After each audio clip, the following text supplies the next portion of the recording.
नमस्कार सभी को। दक्षिण भारत अथवा प्रायद्वीपीय भारत की नदियों से संबंधित कुछ महत्वपूर्ण नोट्स जहां से आपके एग्जाम में प्रश्न देखने को मिलते हैं, तो आप इनको अच्छे से पढ़िए। जो इंपॉर्टेंट लगे उसको आप नोट डाउन करते जाइए। तो इसमें पहली है महानदी। साथ ही साथ आप इसका मैप भी देखते जाइए ताकि आपको याद होता रहे। तो महानदी का उद्गम स्थल छत्तीसगढ़ के रायपुर जिले में अमरकंटक के सिहावा श्रेणी के समीप है। यह ओडिशा की सबसे लंबी नदी है क्योंकि इसका लगभग 47% भाग ओडिशा में ही बहता है।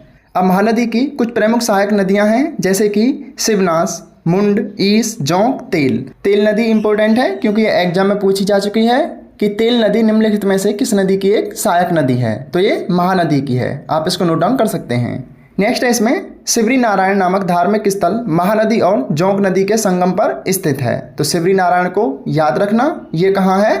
छत्तीसगढ़ में, और इसे छत्तीसगढ़ का जगन्नाथपुरी अथवा गुप्त प्रयाग भी कहा जाता है। तो आप इसको नोट डाउन कर लीजिए, इंपॉर्टेंट है। और इस महानदी का संगम अथवा मुहाना कटक के समीप है, जो कि बंगाल की खाड़ी में है। मुहाने का मतलब होता है कि नदी कहाँ पर अपना जल गिराती है, यानी समाप्त होती है। तो आपको जो इसमें इंपॉर्टेंट लगे उसको आप नोट डाउन कर लीजिए। नेक्स्ट है इसमें नर्मदा नदी। तो इस नर्मदा नदी का उद्गम स्थल विंध्याचल पर्वत श्रेणी में स्थित मध्य प्रदेश के अनूप जिले के अमरकंटक से है। अमरकंटक, मध्य प्रदेश, ये चीज़ याद रखना। और आपको बता दें कि यह नर्मदा नदी विंध्याचल और सतपुड़ा श्रेणी के बीच भ्रंश घाटी से होकर बहती है। भ्रंश का मतलब होता है दरार, और इसी कारण ये काफ़ी तेज गति से भी बहती है। और यह नर्मदा नदी प्रमुख 3 राज्यों मध्य प्रदेश, महाराष्ट्र और गुजरात में पूर्व से पश्चिम की ओर बहती है। तीनों राज्यों के नाम भी आप नोट डाउन कर लीजिए। नर्मदा नदी की कुछ सहायक नदियां हैं, जैसे कि हिरन नदी, उरी, शेर नदी, शक्कर नदी, दुधी नदी और तवा नदी। तवा और उरई, ये दोनों आपको याद रखने हैं, नोट डाउन भी कर लीजिए। और नर्मदा नदी पर जबलपुर में, जो कि मध्य प्रदेश में है, धुआंधार जलप्रपात है और यह संगमरमर की चट्टानों के लिए प्रसिद्ध है। इसकी लंबाई 1057 किलोमीटर है और इसका मुहाना खंबात की खाड़ी में है। ये खंबात की खाड़ी गुजरात में कच्छ की खाड़ी के नीचे है, यानी अरब सागर में। अगली है इसमें ताप्ती नदी। और ताप्ती नदी का उद्गम स्थल मध्य प्रदेश के बैतूल जिले के मुल्ताई नगर के पास से है। यह नदी भी नर्मदा की तरह पश्चिम की ओर भ्रंश घाटी से होकर बहती है। इसे नर्मदा की जुड़वा अथवा दास नदी भी कहा जाता है। यह नदी मध्य प्रदेश, महाराष्ट्र और गुजरात राज्य से होकर बहती है।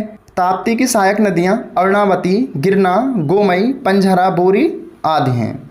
इसकी लंबाई 724 किलोमीटर है और इसका मुहाना खंबात की खाड़ी में है। ये ताप्ती और नर्मदा दोनों भ्रंश घाटी से होकर बहने के लिए जानी जाती हैं। अगली है गोदावरी नदी। इसका उद्गम स्थल नासिक जिला, जो कि महाराष्ट्र में है, इसकी त्रियंबक की पहाड़ी से है। नासिक जिले में त्रियंबक नामक एक पहाड़ी है, वहाँ से इस गोदावरी नदी का उद्गम स्थल है। यह नदी दक्षिण भारत की सबसे लंबी नदी तथा पूरे भारत की दूसरी सबसे लंबी नदी है, जो कि 1465 किलोमीटर लंबी है। इसलिए इसे दक्षिण भारत की गंगा भी कहा जाता है। इस नदी का सर्वाधिक भाग महाराष्ट्र में बहता है, जो कि लगभग 44% है। और नासिक में कुंभ का मेला गोदावरी नदी के तट पर ही लगता है। ये भी इंपॉर्टेंट है, इसको नोट डाउन कर लीजिए। गोदावरी की सहायक नदियों में प्राणहिता, वेनगंगा, पेनगंगा और इंद्रावती हैं, जो कि मुख्य रूप से आपके एग्जाम में पूछी भी जा चुकी हैं। और मंजरा, सबरी और पूर्णा भी इसकी सहायक नदियां हैं। इसकी लंबाई 1465 किलोमीटर है और इसका मुहाना बंगाल की खाड़ी में है। आपको इसकी सहायक नदियाँ याद होनी चाहिए और इसको नोट डाउन भी कर लीजिए।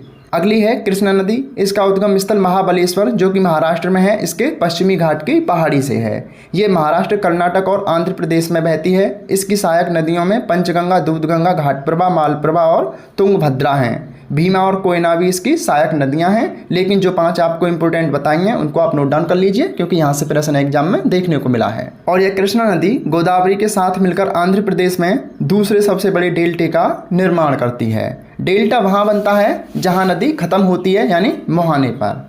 और नागार्जुन बांध इसी नदी पर बना हुआ है। ये भी प्रश्न एग्जाम में आ चुका है कि नागार्जुन बांध कहाँ है। इसकी लंबाई 1327 किलोमीटर है और यह बंगाल की खाड़ी में अपना जल गिराती है। कृष्णा नदी जल विवाद न्यायाधिकरण 1969 में हुआ था और इसकी दूसरी रिपोर्ट 2010 को दी गई, जो कि 2050 तक मान्य है।